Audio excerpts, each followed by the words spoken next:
उदयपुर के सबसे ऊंचे पर्वत पर मौजूद है एक खूबसूरत किला जिसका नाम है सज्जनगढ़ पैलेस।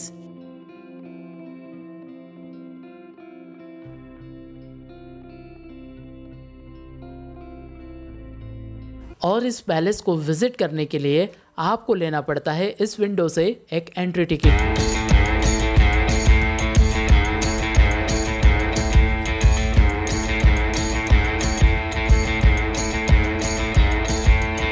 सज्जनगढ़ पैलेस का जो टिकट है वो मैंने ले लिया है। लगभग 150 रुपये का ये जो टिकट है मुझे पड़ा है। और इसी के साइड में जो गेट आप देख रहे हैं, ये सेकंड वाला जो गेट है, वहाँ से आप चिड़ियाघर के लिए एंट्री कर सकते हैं अगर आपको चिड़ियाघर देखना है। ये जो चिड़ियाघर है इसका जो टिकट है वो अलग से आपको लेना पड़ता है। इस बार टिकट जो है वो हमारा हो गया है और अब हम इस पैलेस के अंदर एंट्री करने जा रहे हैं। मेरे पास किसी भी तरह की कोई बाइक या कार नहीं है। अगर आप भी बिना बाइक या कार के आते तो जो यहाँ पर विभाग है उनकी तरफ से जो अंदर जाने की व्यवस्था है वो की गई है। उसके लिए जो टिकट है आपको अलग से लेना पड़ता है। लगभग 106 रुपये का जो टिकट है। तो 106 रुपये का टिकट लेकर सज्जनगढ़ पैलेस जाने के लिए बोलेरो की फ्रंट सीट पर मैंने अपनी जगह कर ली पक्की।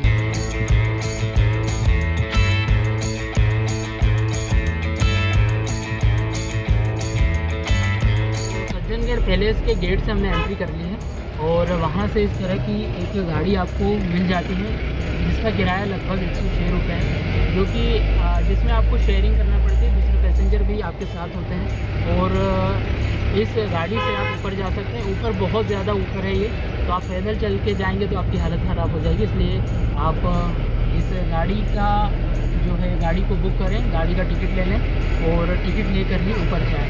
106 रुपये है मात्र इसका टिकट और आराम से 10 मिनट के अंदर आप ऊपर पहुँच जाएंगे। और ऊपर पहुंचते ही सबसे पहले नजर आती है आपको लेक पिचोला और नजर आता है सफेद रंग में रंगा हुआ ये खूबसूरत महल।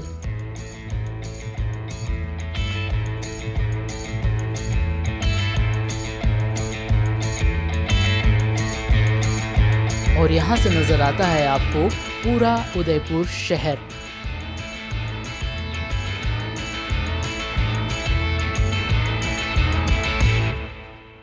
सज्जनगढ़ फोर्ट के अंदर हमने एंट्री कर ली है और ये उसके अंदर बना जो मानसून पैलेस है वो है।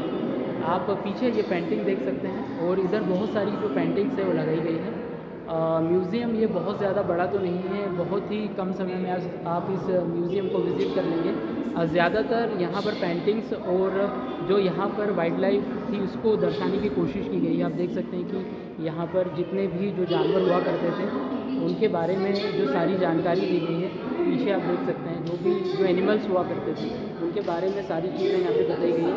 इस पैलेस में जब आप आते हैं तब नीचे ही जब आप रहते हैं तो बायोलॉजिकल पार्क में भी विज़िट कर सकते हैं। अगर आप चिड़ियाघर देखना चाहते हैं तो वहाँ जा सकते हैं और उस जगह को विज़िट करके अगर आपके साथ बच्चे हैं तो उन्हें ऐसी जगह जाना बहुत पसंद है। अगर आप जाना चाहते हैं तो आप भी वहाँ पर टिकट लेकर, वहाँ पे जो टिकट है वो अलग से लगता है, टिकट लेकर वहाँ पर जा सकते हैं।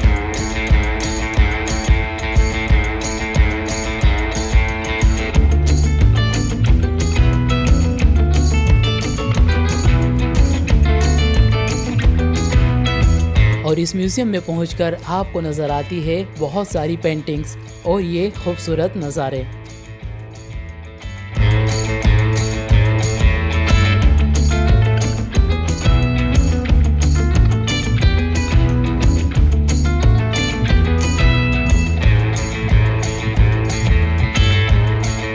सज्जनगढ़ पैलेस के म्यूज़ियम को हमने जो है विज़िट कर लिया है। म्यूज़ियम बहुत ज़्यादा बड़ा नहीं है, मुश्किल से 5 मिनट में आप पूरे म्यूज़ियम को घूम लेंगे। ज़्यादातर चीज़ें जो हैं यहाँ पर जो मौजूद जो जानवर हुआ करते थे और जो राजाओं की पेंटिंग्स है उसके बारे में यहाँ पर बताया गया है। कल जब हम करणी माता मंदिर गए थे तो बहुत ज़्यादा समय हो गया था, जिस कारण से वहाँ पर अंधेरा इतना ज़्यादा हो गया था कि कुछ भी विजुअल्स नज़र नहीं आ रहे थे। रोप वे में लाइन लगाकर बहुत ज़्यादा देर तक हमें इंतज़ार करना पड़ा। लगभग 2 घंटे तक हमने रोप वे के लिए इंतज़ार किया और 5 बजे मैं वहाँ पहुँचा था, 7 बज गए थे। वो पूरी तरह से वहाँ पर अंधेरा हो गया था करणी माता मंदिर के अंदर। लेकिन अंधेरे में भी जो विजुअल्स हैं वो दिन में नहीं आ सकते हैं। बहुत अच्छी लाइटिंग्स पूरे उदयपुर शहर की वहाँ से नज़र आई। और फ़िलहाल सज्जनगढ़ से जो नज़ारे हैं वो इस तरह के हैं। तो बिल्कुल आपको बोलूँगा कि आप करणी माता मंदिर या सज्जनगढ़ ज़रूर आएँ, क्योंकि यहाँ से जो नज़ारे आपको मिलते हैं वो अपने आप में बहुत अलग हैं।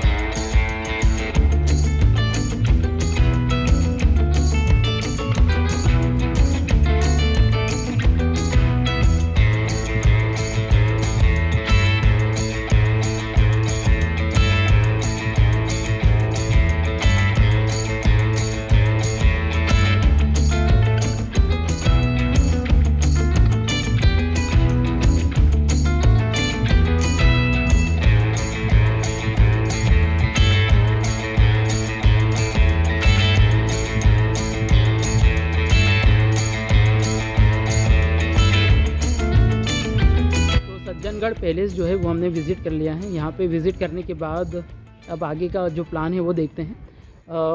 ऊपर सज्जनगढ़ पैलेस के लिए जब आप ऊपर आते हैं तो मुझे बताया गया था कि किसी भी इलेक्ट्रिक व्हीकल से आप ऊपर जा सकते हैं, लेकिन यहाँ पर इलेक्ट्रिक व्हीकल नहीं चल रहे हैं। यहाँ पर जो दूसरे व्हीकल्स होते हैं जैसे बुलेरो और दूसरी गाड़ियाँ जो हैं वो सारी डीजल गाड़ियाँ हैं। खैर हमें उससे कोई फ़र्क नहीं पड़ता है कि हमें किस गाड़ी से ऊपर लाया जाता है, लेकिन हाँ इलेक्ट्रिक व्हीकल चलते हैं तो वो पर्यावरण के लिए सही रहता है।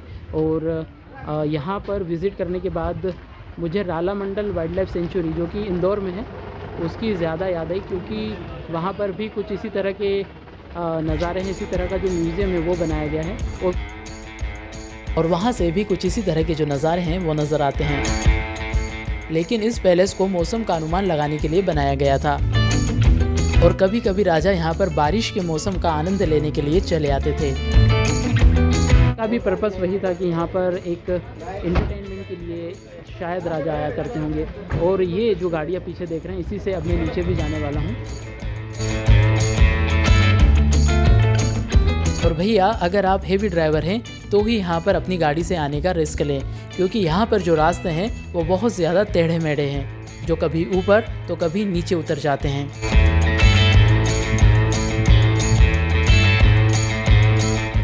फोर्ट की जो ट्रिप थी वो ख़त्म हो चुकी है हमारी। पीछे वो गाड़ियाँ आप देख रहे हैं उनसे ही मैं अभी नीचे आया हूँ और काफ़ी अच्छा फोर्ट है, व्यूज़ बहुत अच्छे हैं, आपको ज़रूर जाना चाहिए। बहुत ज़्यादा टाइम नहीं लगेगा क्योंकि मैं शूट करने के हिसाब से गया था, तो मुझे शूट करने में लगभग मुझे 2 घंटे लगे हैं। आप 1 घंटे में आसानी से इस पैलेस को विज़िट कर लेंगे, इस फोर्ट को विज़िट कर लेंगे। तो नीचे से ऊपर जाने में बहुत ज़्यादा टाइम नहीं लगता है और ऊपर भी म्यूज़ियम बना हुआ है। बाकी जो पॉइंट्स है वो ज़्यादा हैं, जैसे कि आप अच्छे नज़ारे जो हैं उनका लुत्फ़ उठा सकते हैं, वहाँ पर आपको ज़्यादा समय बिताने में टाइम लगेगा। बाकी ये जो ऑटो वगैरह हैं या रैपिडो करके, ओला करके या टैक्सी बुक करके, जैसे भी आप आना चाहें आ सकते हैं इस फोर्ट में। और उस जगह पर टिकट काउंटर बना हुआ है, वहाँ से जो टिकट है वो भी ले सकते हैं। और उधर से घूम के आने के बाद रिफ्रेशमेंट के लिए ये तूफ़ानी लस्सी ज़रूर पिए, जिसकी कीमत मात्र 20 रुपये है।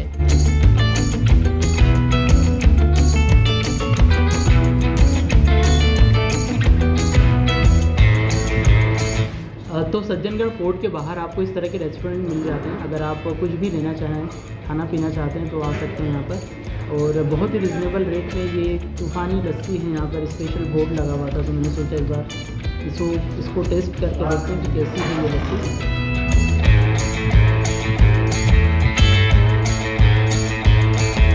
तो सज्जनगढ़ फोर्ट में अगर आप अपनी प्राइवेट व्हीकल से आते हैं, बाइक से आते हैं, उसका भी आप अलग से चार्जेस आप दे सकते हैं और ऊपर ले जा सकते हैं। अपनी प्राइवेट व्हीकल के साथ आने का जो फ़ायदा है वो ये है कि आप किसी भी पॉइंट पर उतरकर जहाँ पर भी आपको लगता है फ़ोटोग्राफी करने का मन है वहाँ पर उतर सकते हैं और फ़ोटोग्राफ्स ले सकते हैं। इससे ये होगा कि आपकी फ़ोटोग्राफ्स बहुत अच्छी आएगी। अगर आप व्लॉगिंग भी करना चाहते हैं तो कहीं पे भी उतर के आराम से किसी भी पॉइंट को आप क्लिक कर सकते हैं। ये फ़ायदा है अगर आप बाइक से अपने प्राइवेट व्हीकल से आते हैं तो।